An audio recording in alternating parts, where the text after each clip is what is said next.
Salve, salve pessoal, tudo bem? Vamos falar sobre os Estados Unidos como uma potência econômica mundial. Afinal, quais foram os fatores, quais foram as condições que fizeram dos Estados Unidos ser considerado essa grande potência econômica atual? É nesse sentido que nós vamos entender também o processo da espacialização das atividades econômicas dentro do território estadunidense. Para a gente poder já desenvolver esse assunto, precisamos entender que os Estados Unidos têm uma organização de industrialização antiga. Industrialização antiga por quê? Porque a industrialização, esse processo, teve início no começo lá do século XIX, justamente com aquela ideia da industrialização inglesa, acabou vindo para a região do Nordeste dos Estados Unidos, onde tinha toda aquela ideia mais liberal econômica, a questão do trabalho assalariado.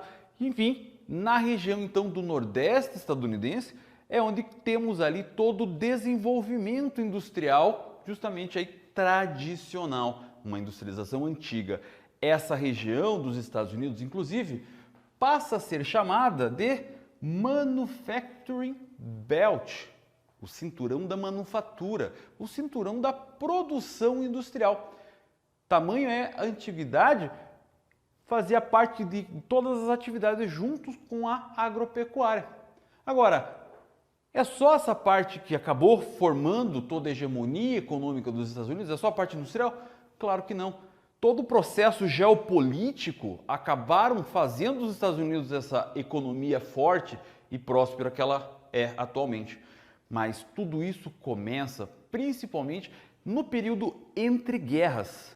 Esse período onde houve uma dependência muito forte dos países da Europa em relação aos Estados Unidos, devido aí a todos os problemas existentes no decorrer da Primeira Guerra Mundial, toda a destruição que aconteceu por lá.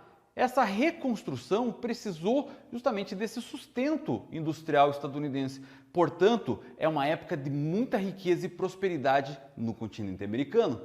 Tanto é que é conhecido essa época como chamada de American Way of Life, que traduzindo aí para um português mais ou menos, nós vamos ter aí o estilo de vida americano, a forma de viver americana. Afinal, qual era essa forma de viver? Qual era esse estilo de vida? Nessa época onde havia muita produção, muito dinheiro e muito consumo, para você fazer parte de um círculo social, seria necessário que você estivesse com uma roupa da marca da época, estivesse contribuindo para a economia, para o gasto, para o consumo da época. E aí, muitas marcas de grifes famosas até hoje começam a se desenvolver nessa época, do período ali entre a Primeira e a Segunda Guerra Mundial. Nessa época, então, a produção aí em ascensão e desenvolvimento, os Estados Unidos produzia, e nessa época a Europa comprava. Assim, esse processo de compra da Europa, de tudo aquilo que os Estados Unidos produziam, foi necessário criar uma outra lógica de produção industrial, a chamada produção fordista, a de acumulação de estoque. Assim, Henry Ford, em 1909 principalmente, mas desenvolvendo em toda a década seguinte, até a década de 20, ele acaba tendo aí então uma ideia de criar um sistema de produção em linha, em série, onde passa uma esteira, onde o produto chega até o operário e o operário simplesmente faz trabalhos repetitivos, apertar um parafuso o tempo inteiro ou martelar um determinado material. Esses trabalhos repetitivos e constantes faz com que gere uma superespecialização do trabalho, um salário bem reduzido para o operário e dessa maneira também um produto final bem reduzido, fazendo com que o próprio operário pudesse ter acesso ao fruto do seu trabalho, o que barateava também a produção e a mão de obra para Henry Ford e todos os que acabaram utilizando esse sistema.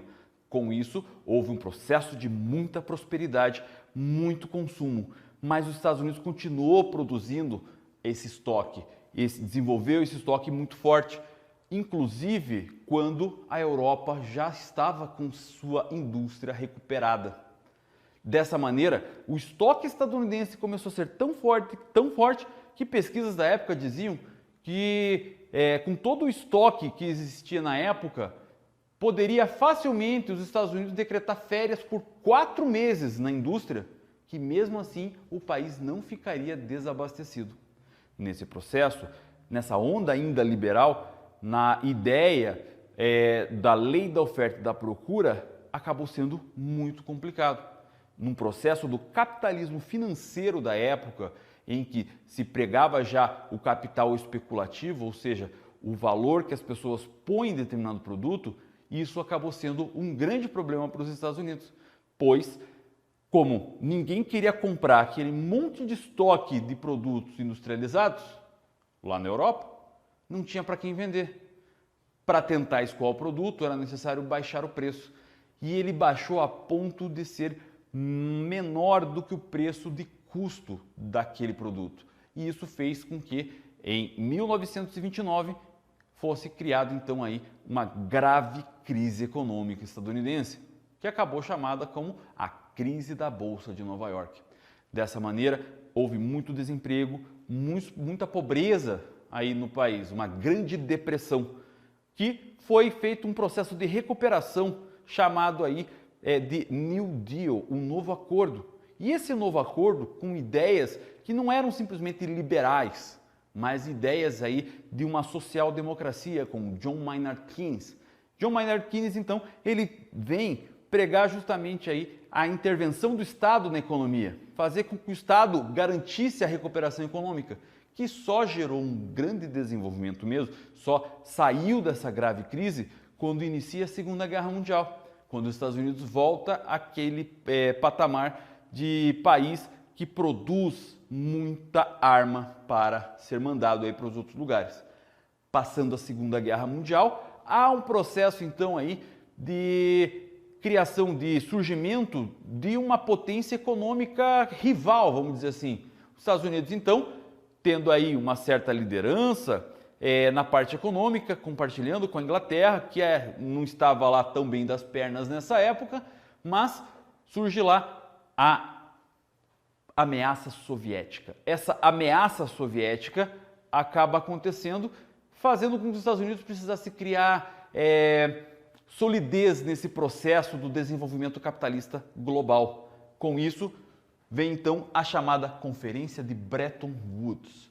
A Conferência de Bretton Woods, ela vem justamente para firmar os Estados Unidos como grande potência mundial na parte da economia, fazendo com que todas as transações do comércio internacional não fosse feita pelo padrão ouro, como era feito antigamente, ou pelo padrão da libra esterlina, a moeda inglesa, mas sim, a partir de agora, todos os comércios, toda a importação e exportação do mundo inteiro vai ser feito a partir do dólar. Os Estados Unidos, com isso, passa a ser o grande fiador do comércio internacional. Assim, dá aos Estados Unidos um poder cada vez maior na parte econômica.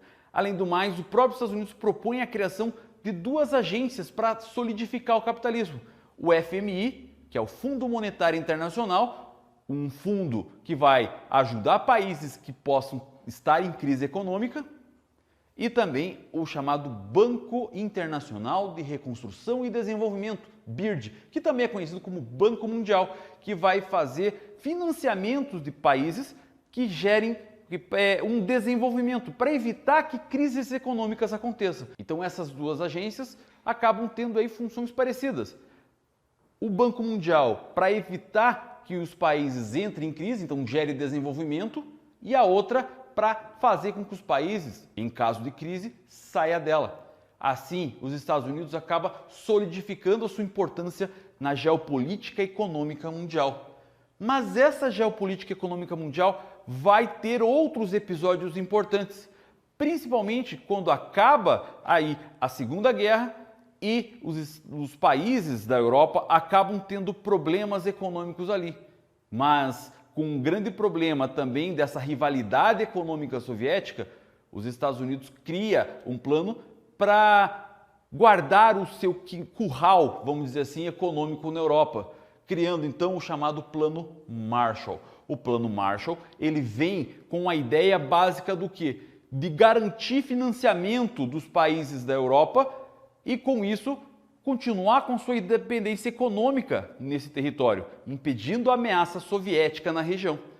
E, obviamente, isso foi um dos grandes patamares que geraram problemas aí da Guerra Fria, que foi até 1991, quando problemas estratégicos na economia soviética fez com que esse país acabasse e tornasse aí a conjuntura geopolítica mundial para a chamada Nova Ordem Mundial. Mas os Estados Unidos permaneceu firme e desenvolvido através do quê? Através da sua forma de industrialização e da agropecuária.